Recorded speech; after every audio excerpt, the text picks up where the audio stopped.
नमस्कार, मैं हूं परवेश चौहान और आप देख रहे हैं द भारत खबर। बीजेपी भले ही दिल्ली चुनाव जीतने में सफल रही है, पर वो अभी भी आम आदमी पार्टी को सही मायनों में हरा नहीं पाई। कहा जाए तो ये चिंगारी अभी बुझी नहीं है। दिल्ली चुनाव सिर्फ एक चुनाव नहीं था, बल्कि एक पार्टी से सत्ता छीनने की पूरी घेराबंदी थी। ये घेराबंदी कुछ वैसी ही थी जैसी पुराने जमाने में किसी मजबूत किले को जीतने के लिए आक्रमणकारी किया करते थे। पूरा वीडियो देखिएगा और इस घेराबंदी की क्रोनोलॉजी समझिएगा। दरअसल दिल्ली से आम आदमी पार्टी को बेदखल करने की घेराबंदी 2022 में शुरू हुई, जब पंजाब चुनाव जीतने के बाद आम आदमी पार्टी ने बीजेपी को उसके सबसे मजबूत किले गुजरात में चुनौती दी थी। गुजरात बीजेपी का गढ़ माना जाता है। वो कहते हैं ना कि शेर की मुंह में हाथ डाल के शेर की मांद के अंदर घुस के 14% वोट हम लेके आए थे। 5 MLA 14% वोट। 3 दशक बाद बीजेपी को पहली बार किसी ने उसके ही गढ़ में ललकारा था।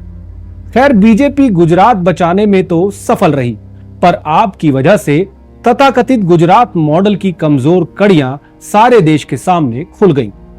यही वो लम्हा था जब हुक्मरानों को लगा इनफ इज इनफ, और फिर शुरू हुई दिल्ली में आपकी घेराबंदी।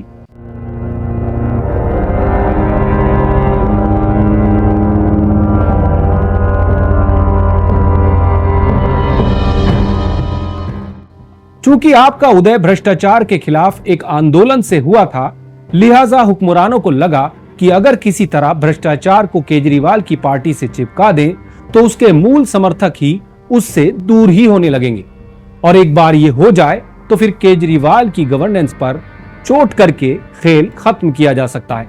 ये स्ट्रेटजी थी बीजेपी की। लिहाजा अप्रैल मई 2022 में नए मुख्य सचिव और नए एलजी की नियुक्ति होती है। नई शराब नीति के खिलाफ एलजी साहब जुलाई 2022 में सीबीआई जांच की सिफारिश कर देते हैं। केस रजिस्टर होता है और धीमी गति से जांच शुरू हो जाती है। दिसंबर 2022 में गुजरात चुनाव के नतीजे आते हैं। बीजेपी लगातार 8वीं बार वहां सरकार बनाने में सफल हो जाती है, पर केजरीवाल की पार्टी को भी 13% वोट और 5 सीटें मिल जाती हैं। अब दिल्ली में सीबीआई की जांच तेजी पकड़ती है। फरवरी 2023 में मनीष सिसोदिया की गिरफ्तारी होती है। एक तरफ कोर्ट में कानूनी दांवपेच चल रहा था और दूसरी तरफ गोदी मीडिया एक अलग ही नैरेटिव सेट कर रही थी।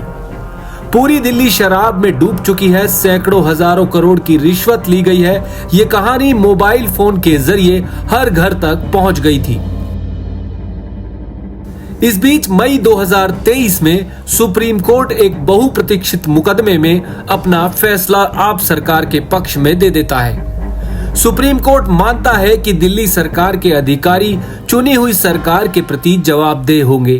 On 11th May, the Supreme Court of India passed a very revolutionary order in favor of the people of Delhi. The Supreme Court said that there is an elected government in Delhi, and that too with a thumping majority. So the elected government should have all the powers to run the government. If the bureaucrats do not have, if the elected government does not have any control over the bureaucrats, over the services, then it is not possible to run the government. That is what the Supreme Court said. So the Supreme Court said that the services and the bureaucrats will directly be controlled by elected government, and all the powers to run the government will lie with the elected government. BJP को लगा कि इस फैसले से तो सारा खेल ही बिगड़ जाएगा। मात्र एक हफ्ते के अंदर केंद्र की बीजेपी सरकार सुप्रीम कोर्ट के फैसले को पलट देती है, पहले अध्यादेश और फिर संसद में कानून बनाकर। This order came on 11th May, and within a week, on 19th May, as soon as the Supreme Court went on vacation, at 10 o'clock in the night, the BJP government at the center passed an ordinance nullifying the Supreme Court order. This has perhaps happened for the first time in the history of India. They completely nullified the Supreme Court order, and they reversed the Supreme Court order, and they again took away all the powers of the elected government to run the government. So now the elected government has no control over the bureaucracy and the services. This is unconstitutional, this is undemocratic. We live in a democracy. We have a constitution, and the constitution says that there will be elections, the people will elect their government, and the government should have all the powers to run the government. अब यहां से एक नया खेल शुरू होता है। मुख्य सचिव, वित्त सचिव और एमसीडी कमिश्नर मिलकर दिल्ली को चोक करने का प्रोजेक्ट शुरू करते हैं। मार्च 2024 में अरविंद केजरीवाल की गिरफ्तारी के बाद तो इन्हें हर तरफ से मानो खुली छूट मिल गई। वित्त सचिव दिल्ली जल बोर्ड की ग्रांट पर ऑब्जेक्शन लगाते हैं, जिससे पानी की सप्लाई और सीवर लाइन के मेंटेनेंस पर सीधा प्रभाव पड़ता है। एमसीडी कमिश्नर कूड़ा उठाने वाली कंपनियों के पेमेंट पर सवाल उठाने लगते हैं, जिससे जगह जगह कूड़े का अंबार इकट्ठा होने लगा। ये सभी अधिकारी उस मुख्य सचिव की छत्र छाया में काम कर रहे थे, जिन्हें बीजेपी की केंद्र सरकार ने इस दौरान 2 बार सेवा विस्तार दिया। जब तक केजरीवाल जेल से बाहर आते हैं, काफी देर हो चुकी होती है। जनता पानी, नाली, सड़क की बदहाली से त्रस्त हो चुकी होती है। जजेस का शुक्रिया अदा करना चाहता हूं, जिनकी वजह से आज मैं आप लोगों के बीच में हूं। आप लोगों से एक ही निवेदन है, हमें सबको मिलके देश को तानाशाही से बचाना है। अब आपकी सरकार पर अंतिम हमले का टाइम था।